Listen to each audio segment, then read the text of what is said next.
It's nearly end of financial year here in Australia, and that means tax time deals and upgrading some of my filming kit. For those of you who don't know, despite my passion for color grading, my main line of work which pays the bills is in corporate video production.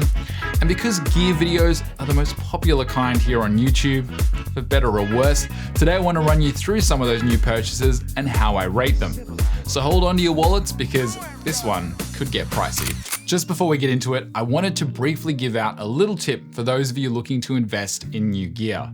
In my case, what I like to do is keep a list throughout the year of these items I want and then batch purchase them when the right time comes. Obviously, it's worth keeping an eye on prices as they fluctuate, but here in Australia, we're often seeing the best deals at the end of financial year in June or Thanksgiving time in America since our retailers started jumping on Black Friday sales. However, the main benefit to keeping a list is you give yourself time to really think through whether this will be a good purchase or not.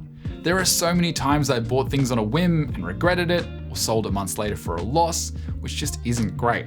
However, the stuff I'm showing you today has come from real problems I'm trying to solve, and they've stood the list test over the last year. I don't want to sound preachy, but I've seen too many videos that hawk products like it's no big deal to buy stuff. And it's also so easy to fall for shiny new object syndrome while the hype is there. So trust me, write it down and come back to it months later if you don't need it straight away.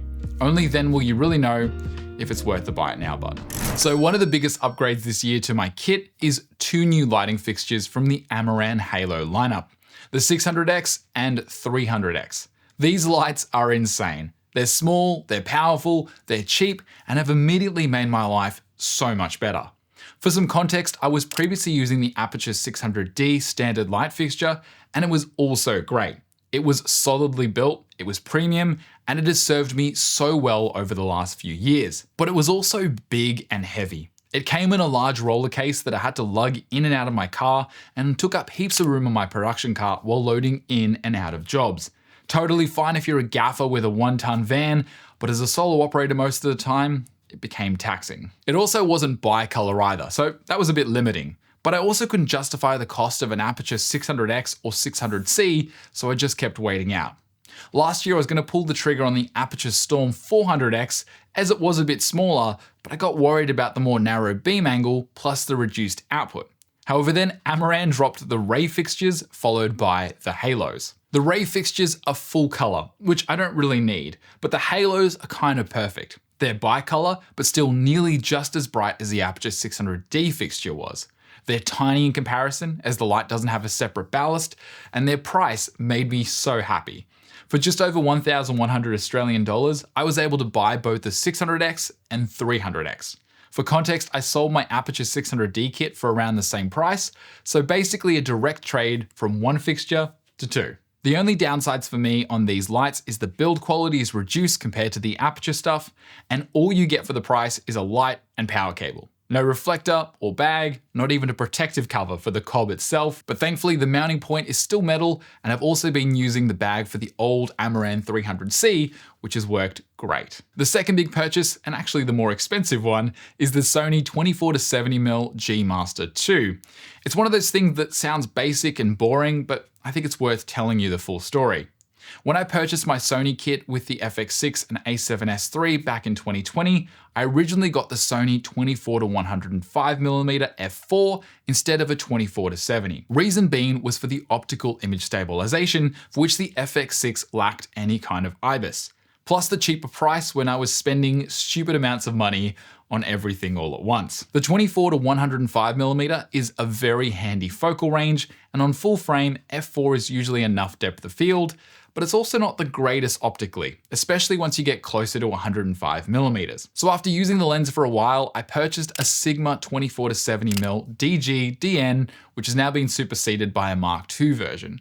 But at the time, it was over $1,000 less than the Sony and seemed to perform nearly as well. The Sigma has served me very well over the years, but there have been a few inherent problems which have always bugged me.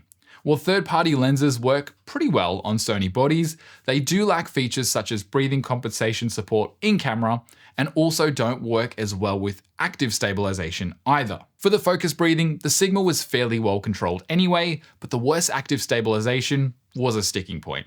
While I've already sold the lens and can't compare the two side by side, I do believe the comments I've read online, just anecdotally. You simply just have a leg up when you're using Sony lenses on a Sony camera body. Last in my case against the Sigma was the different look overall. Now, it wasn't anything too crazy. The Sony and Sigma are both high contrast and sharp lenses, but when your entire lens set is Sony except for one, the Sigma just seemed to always stick out for me in the wrong way. So with a $300 cashback offer and selling my Sigma 24-70mm for a good price, I've now got a Sony G Master Mark II in hand. Now, for anyone looking at the Sigma, I don't want to dissuade you. It was a great lens for me and I've used it extensively over the last 4 years, but to finally have the Sony version feels like the final piece of my lens puzzle. For now. Okay, quick fire round. Starting with the SAC camera saddle. I've been filming for a long time now, and it's only in my 30s I'm starting to realize how precious my body is. Despite plenty of time in the gym and generally taking care of myself, each day on set adds up. For years when doing handheld, I've simply done just that. I've been holding the camera out in front of me or had it on my shoulder, but long days doing this really does put a strain on your body. The SAC basically slings over your shoulder and supports the weight of the camera. You can adjust the height with the strap, but you'd mostly be filming from around your lower abdomen and looking down on the camera while doing it. While I'd like an easy rig, I required something lower profile and easy to take around, so the SAC camera support seemed to meet all the requirements. Now, I will say this product is basically a direct copy of the Cine saddle, which is the original and also made here in Australia, but for $200 less, and with a few good reviews from people I work with and trust, I took the plunge and I've been happy with the quality so far. Secondly are the Aperture Quick Domes. I've been using a Light Dome 2 for years now, and when I saw the announcement for the Light Dome 3, I turned my nose up because I was judging it only on the faster setup times. But what I've realized is the actual benefit to these newer domes, which Aperture have since rebranded to Quick Dome, is they pack flat. It might sound small, but I'm used to packing my production cart and I need to place the Light Dome on top, which then often rolls off the cart and I need to keep picking it up. So the ability for it to sit flat is actually a real upgrade. I purchased both a 90cm to replace my Light Dome 2 and a 60cm version for smaller run and gun type setups. Finally, I purchased a new reflector system, which might be the cheapest upgrade here.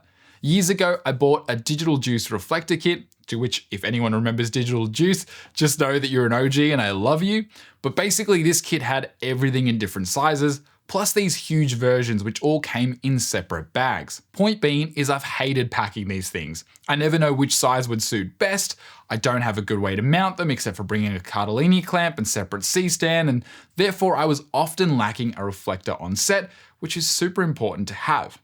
So for $80, I picked up this newer kit, which had a great size 5-in-1 reflector and packs down small, plus a holder which can go into any light stand and works really well, especially for bouncing light back up onto a talent's face. So that's some of the new upgrades for 2026. Let me know your thoughts in the comments down below.